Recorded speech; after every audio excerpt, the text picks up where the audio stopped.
वडोदरा के Jetalpur railway underpass का ये नजारा है, जहां पर घुटनों तक पानी भरा हुआ दिखाई पड़ रहा है। आश्चर्य की बात यह है कि अभी तक तो बारिश बरसी भी नहीं है, लेकिन उसके बावजूद भी रेलवे गरनाले के हाल कुछ इस तरीके के दिखाई पड़ रहे हैं, जिसकी वजह से वडोदरा महानगर पालिका के प्री मानसून कामगिरी के दावों की पोल खुल गई है। दरअसल यहाँ पर पानी भर जाने की वजह से कई टू व्हीलर वाहन चालक परेशान हुए थे, कईयों के वाहन बंद हो गए थे, उन्हें धक्के मारकर वाहनों को बाहर निकालना पड़ा था, तो वहीं कई वाहन फंस गए थे।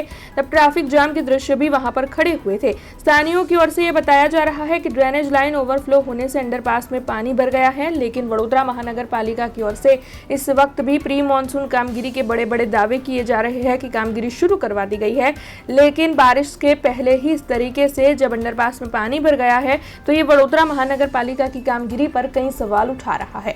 આ જેતલપુર ઘન નાળું છે, એની બ્રિજના નીચે જે નાળું આવ્યું છે ને એ છે, એમાં અહીંયા 3 દિવસથી પાણી ભરેલું છે।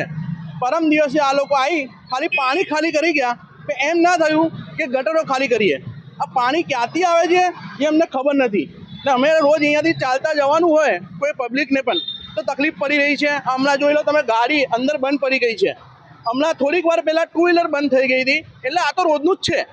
એટલે ના છૂટકે આજે મને તમને પ્રેસમાં બોલાવવું પડ્યા, બધું કામ કરાવવું પડ્યું। આ સ્માર્ટ સિટી છે, એકદમ સ્માર્ટ સિટી તો આ જોવાઈ રહી છે। અહીંયા આ ગાડી બંધ પડી છે, ટુ વ્હીલર બંધ પડી છે, આ નોકરી જતા વાળાને અંદર તકલીફ પડે। જો અહીંયા ઊભા છે, ખાલી બતાવો એમને, અહીંયા આ બેગ લઈને ઊભા છે, એમને પેલી બાજુ જવું છે એમની નોકરી પાસે, પણ નહીં જઈ શકતા કેમ કે કોઈની રાહ જોવે છે, કોઈ લીપ આપે ને કંઈ જાય નાળાની બહાર। આ 3 દિવસથી છે, એટલે એક જ દિવસ પર આ લોકો ખાલી ટેન્કર લઈને સાફ કર્યું છે, એના પછી આ લોકો સાફ નહીં કર્યું ને હમણાં ગટરો સાફ કરાવો મહેરબાની કરીને।